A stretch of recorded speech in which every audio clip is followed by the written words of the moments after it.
CPI party నేతృత్వంలోని ఈరోజు petrol diesel ధరలు ఏవైతే పెరిగాయో వాటికి సంబంధించి నిరసనలు అయితే తెలియజేస్తూ ఉన్నారు. అంటే దీని గురించి పూర్తి ఇన్ఫర్మేషన్ తెలుసుకుందాం. హలో సార్, నమస్తే.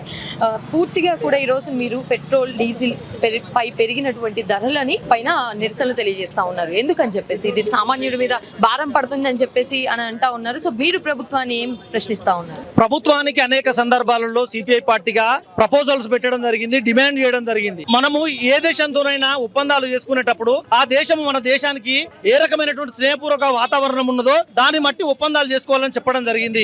రష్యా మనకు అనుకూలంగా ఉన్నది.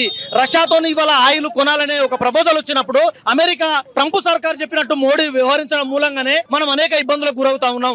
ఎన్నికల ముందు కూడా ప్రజలకు హామీ ఇచ్చిండు, మేము పెట్రోల్ రేట్లు, డీజిల్ రేట్లు, సిలిండర్ రేట్లు పెంచడం. కానీ ఎన్నికలు అయిపోయిన తక్షణమే సిలిండర్ పైన దాదాపు కమర్షియల్ సిలిండర్ పైన 900 రూపాయలు పెంచడం జరిగింది. ఇవాళ పెట్రోల్ డీజిల్ పైన 3 రూపాయలు పెంచడం వల్ల ఇది సామాన్య ప్రజల పైన భారం మారుతుంది. కాబట్టి తక్షణమే ధరల నియంత్రణ కమిషన్ ఏర్పాటు చేసి దానికి బడ్జెట్ కేటాయించడం ద్వారానే సమస్యకు పరిష్కారం అవుతుందని చెప్పేసి సిపిఐ పార్టీ డిమాండ్ చేస్తా ఉన్నాం. మొత్తం కూడా ఇప్పుడు చూసుకున్నట్లయితే యుద్ధ వాతావరణ నేపథ్యంలో మనకి ఆయిల్ దిగుమతి చాలా ఇబ్బందిగా ఉంది. కాబట్టి ఆయిల్ వాడకం తగ్గించండి, పెట్రోల్ డీజిల్ అదే విధంగా బంగారం మనకి దిగుమతి చేసుకుంటే కనుక దాని మీద పడే సుంకాల విలువ కూడా ఎక్కువగా ఉంటుంది. కాబట్టి అవి కూడా తగ్గించండి అని చెప్పేసి ఒక ప్రధానిగా ఆయన చెప్పడం జరిగింది. దీని మీద ఏ విధంగా స్పందిస్తారు? గత 3 నెలల క్రితమే ఇరాన్ పైన ఇజ్రాయెల్ అమెరికా దాడి చేసినప్పుడే ఒకసారి యుద్ధం ప్రారంభమైందంటే ప్రపంచ వ్యాప్తంగా ఉన్నటువంటి అన్ని దేశాలపైన దాని యొక్క ప్రభావం ఉంటది.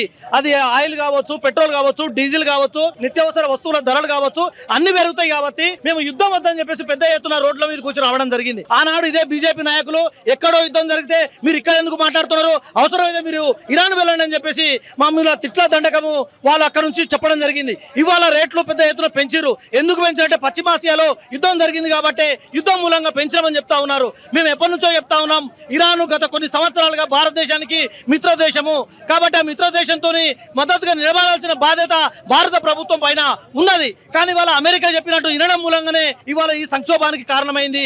మేము సమర్థవంతమైనటువంటి రాజకీయ విధానాలతోని ప్రజలందరూ కూడా న్యాయం చేస్తామని చెప్పేసినటువంటి మోడీ సర్కారు ఇవాళ నిస్సిగ్గుగా మనం అన్నిటిని కూడా కొనొద్దు, వాడకాన్ని ఆపాలి, పెట్రోల్ డీజిల్ రేట్లు మరింతగా పెరిగే అవకాశం ఉందని చెప్పడం అంటే ఇది తమ యొక్క అసమర్థతను చాటుకోవడం అని చెప్పేసి మేము తెలియజేస్తా ఉన్నాం. ఇవాళ పెద్ద ఎత్తున కార్పొరేట్ అనుకూల విధానాల మూలంగానే ఇవాళ దేశంలో ఈ స్థితికి రావడం జరిగింది. కాబట్టి ఇప్పటికైనా మోడీ సర్కార్ తేరుకొని మనకు ఎవరైతే ఆయిల్ తక్కువ ధరకు ఇవ్వాలనుకుంటారో ఆ దేశంతో మరి వాణిజ్య ఒప్పందాలు పెట్టుకోవాలని చెప్పేసి సిపిఐ పార్టీగా డిమాండ్ చేస్తా ఉన్నాం. ఆయిల్ కంపెనీల యొక్క మరి ఒత్తిడికి వద్దని చెప్పేసి కూడా సిపిఐ పార్టీగా డిమాండ్ చేస్తా ఉన్నాం. ఒకవైపు చూస్తే ఇప్పటి వరకు కూడా రేట్లు తగ్గించే విషయంలో అంటే రేట్లని పెంచలేదన్నమాట ఇప్పటి వరకు ఇక్కడ ఉన్నటువంటి ఆయిల్ సంస్థలు. కానీ ఇప్పుడు మాత్రం ఎట్టి పరిస్థితుల్లో పెంచామని చెప్పేసి చెప్తా ఉన్నాయన్న.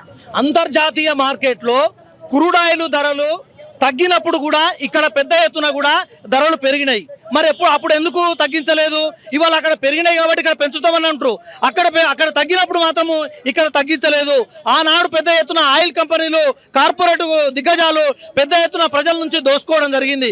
కాబట్టి గతంలో ఏ విధంగా అయితే మీరు రేట్లకు ఇచ్చిరో అదే రేట్లకు కూడా ఇవ్వాల్సిన బాధ్యత ఇవాళ భారత ప్రభుత్వం మీద ఉన్నది. భారత ప్రభుత్వం ఈ ప్రజలకు జవాబుదారుగా ఉండాల్సినటువంటి అవసరం ఉన్నది.